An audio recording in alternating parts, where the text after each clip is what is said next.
Capítulo 10. A encurvada sem medo. Libertada de um espírito de enfermidade. Libertada para andar com confiança.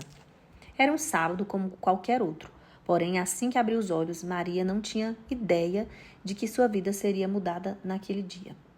Estou velha demais para isso, resmungou quando virou seu corpo encurvado e rijo para sair da cama.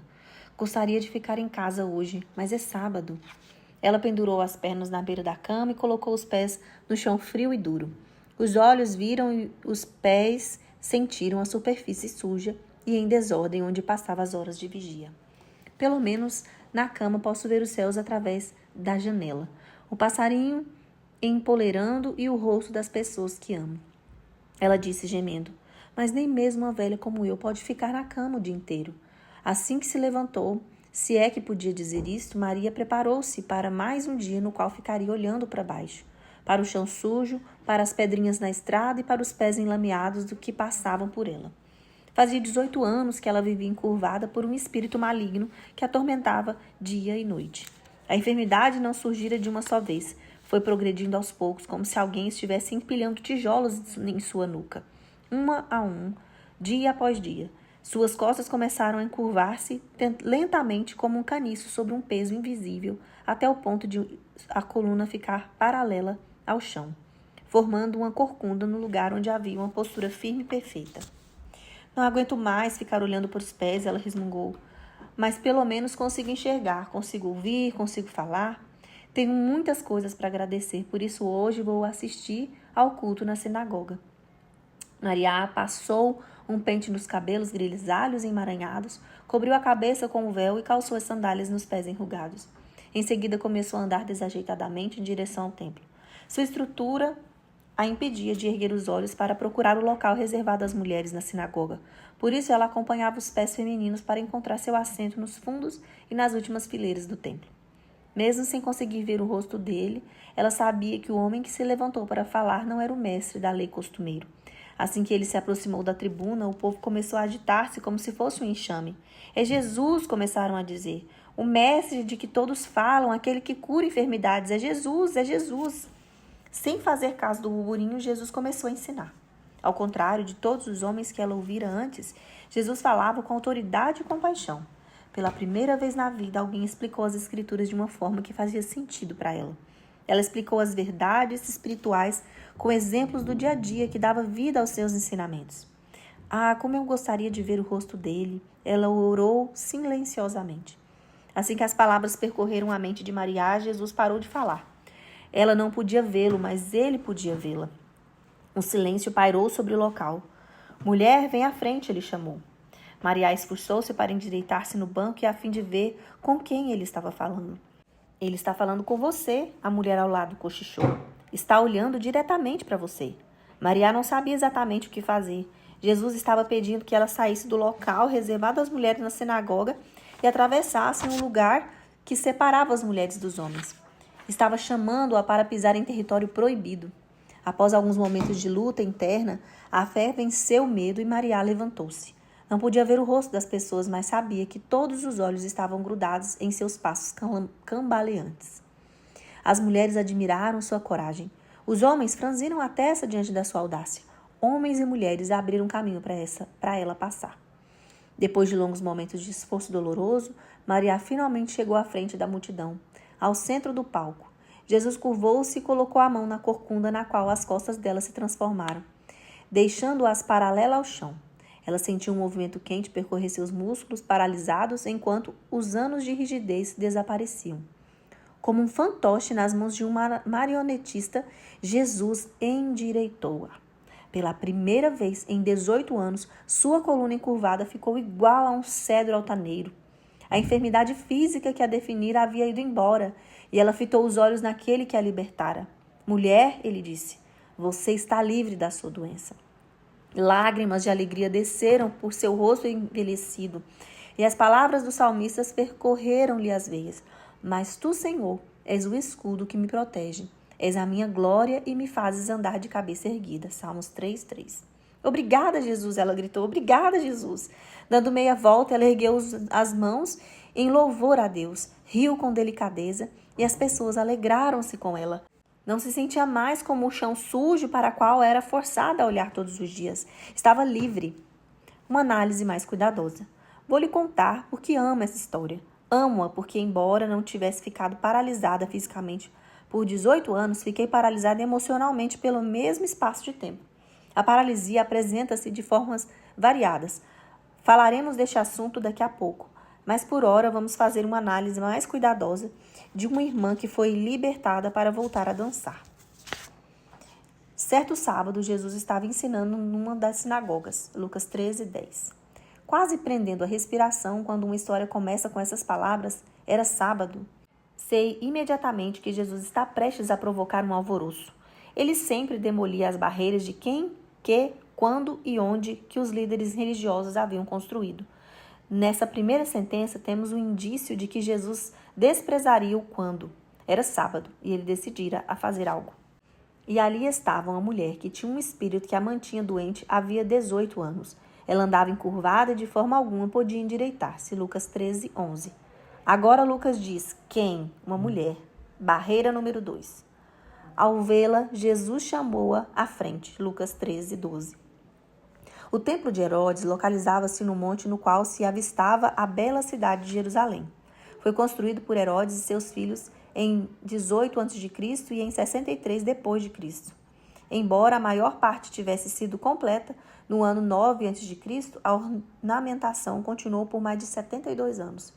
A estrutura refletia os preconceitos religiosos e sociais da época, com lances de escadas e divisórias para separar os diversos grupos de pessoas.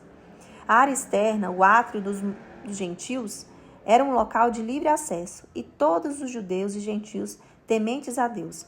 O nível seguinte chamava-se átrio das mulheres, ao qual todos os judeus, tanto homens como mulheres, tinham acesso. O terceiro nível chamava-se átrio dos israelitas, e somente os homens judeus cerimonialmente puros podiam entrar. O quarto nível conduzia ao lugar santo, onde apenas os sacerdotes tinham permissão para entrar. Finalmente, o quinto nível abrigava o lugar santíssimo, onde o sumo sacerdote entrava uma vez por ano no dia da expiação. Uma cortina com bordados pesados, pendurada em frente ao lugar santíssimo, separava os homens da presença de Deus. No Antigo Testamento, o tabernáculo projetado por Deus tinha apenas 3 divisões: o átrio externo para todos, o lugar santo para os sacerdotes designados e o lugar santíssimo, onde somente o sumo sacerdote podia entrar uma vez por ano. De acordo com Deuteronômio 31:12 e Josué 8:35, todas as pessoas, tanto homens como mulheres, eram incentivados a participar das leituras periódicas da lei. As divisões que vemos no templo de Herodes durante a época de Cristo não foram determinadas por Deus, mas feitas por mãos humanas com base em preconceitos. A mulher encurvada estava no átrio das mulheres, e embora isso não devesse existir no templo de Herodes em Jerusalém, outras sinagogas estabeleceram as mesmas regras. A mulher que falamos estava sentada ao fundo, onde as mulheres se reuniam. Uma cortina ou uma divisória em alguns degraus separava as mulheres dos homens, e a placa invisível, proibida a entrada de mulheres, era entendida por todos. O comentarista observou: o convite de Jesus à mulher encurvada pôs um fim ao monopólio masculino de adoração em público. Quando a colocou sobre o holofote diante de toda a sinagoga, Jesus estraçalhou a visão masculina do mundo. Naquele dia, deve ter havido um suspiro coletivo das fileiras onde se sentavam os homens ilustres. Será que Jesus não sabia o que estava fazendo? As mulheres precisavam ficar em seu devido lugar, escondidas atrás das telas divisórias. Agora Lucas diz onde? Barreira número 3. Jesus tirou Maria das sombras do lugar reservado às mulheres e colocou-a no centro do palco. E finalmente o quê? Então ela foi curada. Sim, Jesus conhecia as regras feitas pelos homens e o Deus feito homem passou por cima delas. Mais uma vez, ele recusou-se a ser governado pelo falso sentido de propriedade dos líderes religiosos e continuou sua missão de libertar homens e mulheres. Ao vê-la, Jesus chamou-a à frente e lhe disse: Mulher, você está livre da sua doença. Então lhe impôs as mãos e imediatamente ela se endireitou e passou a louvar a Deus. Lucas 13:12 e 13. Simples assim? Simples assim. Esse é o único incidente no qual Jesus não menciona a fé. No caso da mulher que sofria de hemorragia havia 12 anos, Jesus disse: Filha, a sua fé a curou. Marcos 5:34. No entanto, no caso da mulher encurvada, sua fé não foi mencionada. Mas não se engane quanto a isso. A fé esteve presente. Para receber cura, ela teve de dar um passo de fé. Vários passos, na verdade. E aonde esses passos a levaram foi suficiente para fazer qualquer mulher tremer de emoção. Indignado porque Jesus havia curado no sábado, o dirigente da sinagoga disse ao povo: há 6 dias em que se deve trabalhar. Venham para ser curadas nesse dia e não no sábado. Lucas 13, 14. Nem todos ficaram felizes com a cura milagrosa que Jesus realizou na mulher encurvada. O quem, o que, o quando e o onde da sua cura irritaram o dirigente da sinagoga. Ele estava mais preocupado em cumprir a lei que em livrar a mulher da enfermidade. A bem da verdade, aquela cura não estava programada nem constava no boletim. Estava fora da ordem deles. O dirigente da sinagoga? Espere um pouco. Quem é ele? O dirigente da sinagoga era um leigo com responsabilidades administrativas, entre as quais zelar pelo patrimônio e supervisionar o culto. Embora houvesse exceções, a maioria das sinagogas tinham um só dirigente. Às vezes, o título era de homenagem sem que houvesse responsabilidades administrativas. Portanto, o dirigente da sinagoga era um segurança voluntário. Sua obrigação era ver se tudo estava em ordem e de acordo com o livro. Qual livro e livro de quem são questões a ser discutidas. Curiosamente, quando fez uma declaração corretiva, o dirigente da sinagoga dirigiu-se ao povo, não a Jesus. Deu meia volta e falou ao povo: prestem atenção, gente. Vocês podem ser curadas de domingo a sexta-feira, mas no sábado não.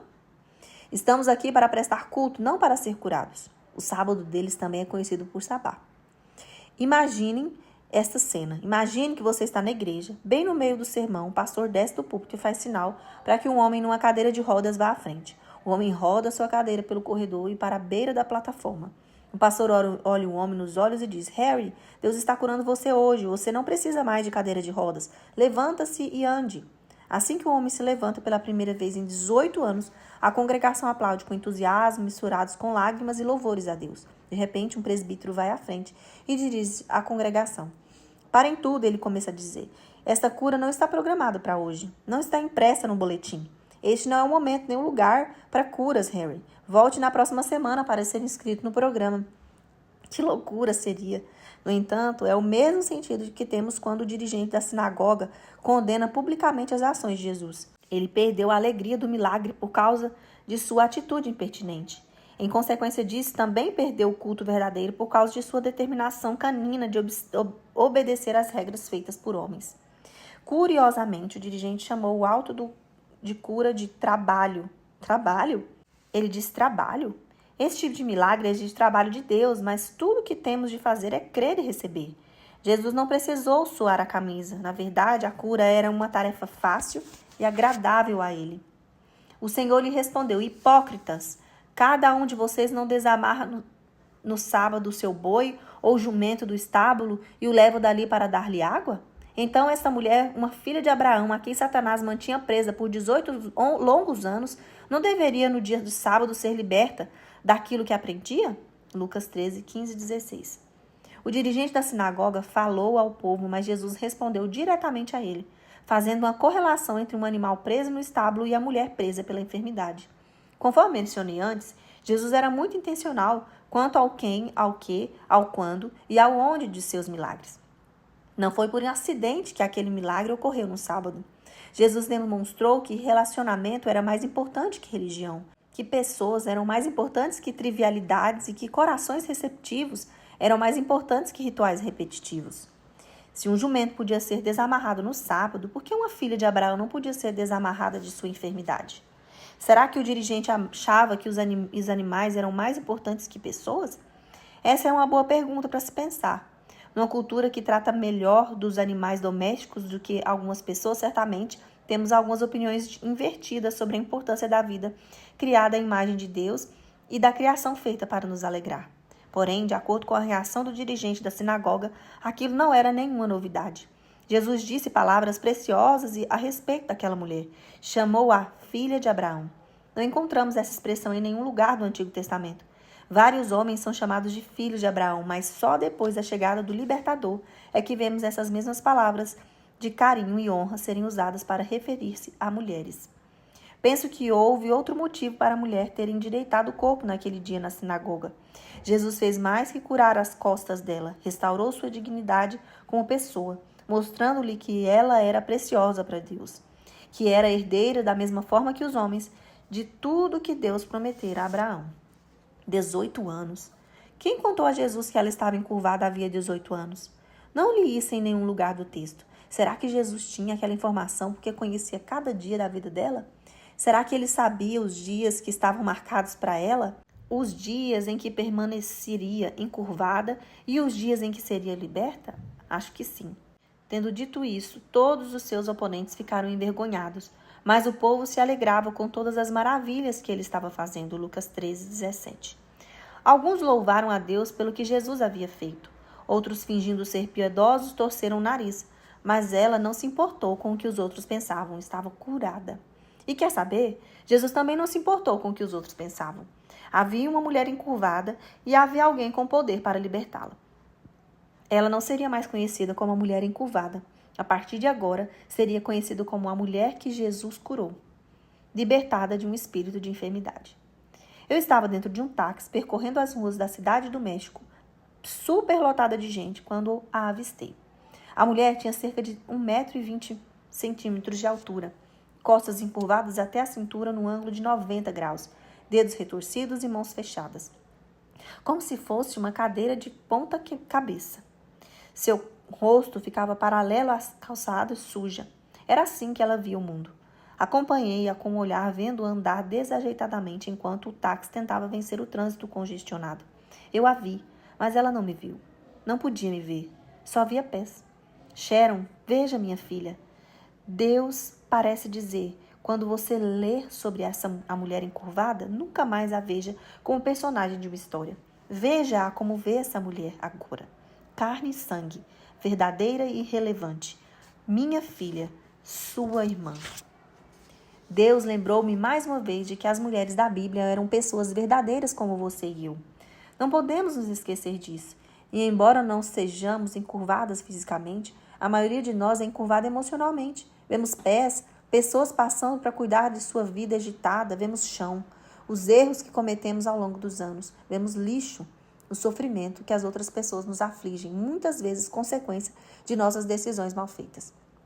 Jesus disse: venham a mim todos os que estão cansados e sobrecarregados, e eu lhes darei descanso. Tomem sobre vocês o meu jugo e aprendam de mim, pois sou manso e humilde de coração. E vocês encontrarão descanso para suas almas. Mateus 11, 28, 29. Descanso para a nossa alma, isso não é tudo que desejamos? Da mesma forma que aquela mulher podemos ter um espírito de enfermidade. Lucas 13, 11. Uma doença da alma. É uma forma interessante de explicar a enfermidade dela. Mas que as costas encurvadas, seu espírito também estava encurvado. Linda Hollis, em seu livro Jesus e aquelas mulheres corajosas, ressalta esse assunto. Há muitos espíritos que nos forçam a andar por aí na condição de encurvados. Pode ser sua cor, seu gênero, sua idade, seu estado civil, sua família, ou pode ser violência, injustiça, ressentimento, opressão, desespero, solidão, condição econômica ou até um problema físico. Não importa o que a magoou no passado, não importa a idade que você tinha quando o trauma afetou sua vida, e não importa a sua riqueza, posição ou status, porque o inimigo vem para roubar, matar e destruir, e todos nós somos candidatos a andar com o corpo dobrado e encurvado. Dobrado e encurvado, o peso do mundo sobre nossos ombros. Pouco a pouco, dia após dia, peso difícil demais de carregar. Um espírito de enfermidade, encurvada por vergonha, medo, dor, decepção, depressão, pobreza, insegurança, inferioridade, incapacidade ou sonhos desfeitos. Satanás, aquele que controla o espírito de enfermidade, quer encurvar-nos para a inatividade de modo que andemos desajeitadamente, que nossa voz se torne um sussurro, que nossa visão embace. Quem pôs as correntes em Maria? Jesus disse que Satanás a mantinha presa, Lucas 13:16. Na verdade, todas as enfermidades entram no mundo quando Adão e Eva acreditaram na mentira de Satanás a respeito da verdade de Deus e comeram no fruto proibido. Durante os 33 anos que andou no mundo, Jesus travou uma luta de vida e morte com o mal. O campo de batalha é o mundo, e os humanos são os joguetes de Satanás. Observe a linguagem. Presa e libertada. Trata-se de algo muito maior que cura física. Trata-se de liberdade espiritual. E quando Jesus disse na cruz, está consumado, estava consumado. E graças à vitória de Jesus na cruz sobre o inimigo por meio da sua morte e ressurreição, Somos mais que vencedores mediante a fé que temos nele. Romanos 8:37. Entenda isso. Jesus disse: mulher, você está livre da sua doença. Lemos essa palavra novamente, livre. Ela descreve correntes e algemas caindo do corpo de um prisioneiro. Os ferros da opressão que a mantinham prisioneiros desse corpo encurvado cederam e caíram aos pés de Jesus quando ele destravou as correntes que a prendiam. Jesus veio para nos libertar. E essa liberdade se apresenta de várias formas. Seja o que for que Satanás esteja usando para prender você, Jesus veio para libertá-la. Libertá-la em libertá-la para. Não me canso de dizer isso. Faz muito tempo que olhamos para essa liberdade somente em termos daquilo de que fomos libertadas. Mas a liberdade envolve muito mais que soltar as correntes. Jesus libertou-nos para ter vida plena, para ser tudo aquilo para o qual Ele nos criou e para realizar tudo aquilo que Ele planejou para nós. Ter o corpo endireitado, literalmente, foi apenas o começo para aquela mulher. Agora ela estava na frente da sinagoga, um lugar proibido para mulheres. E então, você acha que depois de ser curada, ela voltou correndo ao local ao qual pertencia? Não sabemos ao certo, mas penso que ela se sentou com o corpo ereto diante de Jesus, como Maria de Betânia, e continuou a ouvir seus ensinamentos, isto é, depois de dançar em louvor a Deus até ficar exausta. Há muitos detalhes que conhecemos, mas de uma coisa nós sabemos: Deus não a enviou de volta ao átrio das mulheres. Libertada para andar com confiança. Quando meu filho era adolescente, minha mãe lhe dizia em tom de ameaça quando ele se sentava com o corpo encurvado à mesa das refeições: se você não endireitar o corpo, ela dizia, vou lhe comprar uma faixa para correção de posturas no Sears. Nem sei se na época a Sears vendia faixas para correção de postura, mas aquela ameaça foi benéfica para mim. Tive um filho que aparentemente, do dia para a noite, cresceu até ficar com 1,80 m de altura. Ele não sabia o que fazer com toda aquela altura, portanto começou a andar com as costas arqueadas. Fiz o possível para não dizer, se você não endireitar o corpo, vou lhe comprar uma faixa para correção de postura na Sears. Uma noite, meu sogro resolveu o assunto para mim. Estávamos medindo a altura de todos da família no batente da porta da sala de jantar. Sim, você leu corretamente, sala de jantar. Há certas coisas pelas quais não vale a pena discutir. Meu sogro, com 77 anos de idade, 1,75 m de altura, encostou-se no batente, respirou fundo e esticou o corpo o mais que pôde. Marcamos 1,87 m. Vi Steve arregalar os olhos ao ver quanto o voo havia crescido. Pela primeira vez, ele notou a diferença que fazia quando ficamos com o corpo ereto. O avô era grande e corpulento, mas as costas arqueadas escondiam sua verdadeira estatura. Steve lembrou-se do corpo alto e forte que conhecêramos. Daquele dia em diante, meu filho passou a andar com o corpo ereto. Nunca mais o vi andar com as costas arqueadas. É isso que eu espero de você. Foi por isso que escrevi este livro. Espero que você observe as mulheres que andam com o corpo totalmente ereto e queira fazer o mesmo. Chega de andar arqueada por dúvidas ou com as costas encurvadas de culpa. Endireite o corpo totalmente até ficar com a estatura de uma mulher que sabe que foi equipada por Deus, capacitada pelo Espírito Santo e protegida por Jesus Cristo. Há muitas emoções que nos fazem curvar espiritualmente e não conseguir andar com o corpo ereto. As preocupações nos abatem, o arrependimento destrói a confiança, o ódio endurece o coração, o rancor enfeita a alma, a amargura amarra o coração, a insegurança elimina nossa capacidade. Andei encurvado durante muitos anos. Lembra-me das palavras do passado dizendo que eu era feia, incapaz e inútil. Inferioridade, insegurança e incompetência eram as minhas 3 companheiras mais chegadas. Eu não gostava daquelas 3 sombras furtivas, mas elas me acompanhavam por onde quer que eu andasse. Sombras rastejantes é o que elas eram. Rastejavam atrás de mim, gritando insultos e acusações que só eu ouvia. Quanto mais eu dava atenção a elas, mais a paralisia emocional tomava conta de mim. Mais um dia Jesus chamou-me à frente. Eu não queria ir, sabia disso. Aprendi a viver confortavelmente escondida nos últimos lugares aos quais eu pertencia. Ouvia tudo o que se passava do outro lado da parede. A iluminação não era boa, mas suficiente para eu viver ali. Foi então que Jesus me viu e me chamou à frente. Não estou dizendo que ele não me tivesse visto o tempo todo. Afinal, ele é o El Roi, o Deus que tudo vê. Não houve um dia sequer que ele deixou de me ver. Mas chegou a hora de ele me endireitar de todas as maneiras. Portanto, ele me chamou à frente para que todos pudessem ver o que estava prestes a fazer. Jesus colocou sua mão marcado pelo prego sobre meu queixo e fez-me olhar para ele. Sharon, você está livre da enfermidade das dúvidas que tem a seu respeito. Não demorou muito e as palavras começaram a fluir. Da caneta para o papel, Deus encheu-me com palavras que transbordaram para eu encorajar e preparar outras irmãs que precisavam sentir a mesma liberdade em Cristo. Sabe de uma coisa? Tenho certeza de que algumas pessoas se assustaram diante de minha coragem e olharam feio para minha audácia quando saí das sombras para o centro do palco. Quem ela pensa que é? Elas devem ter cogitado. E tenho resposta para essas perguntas.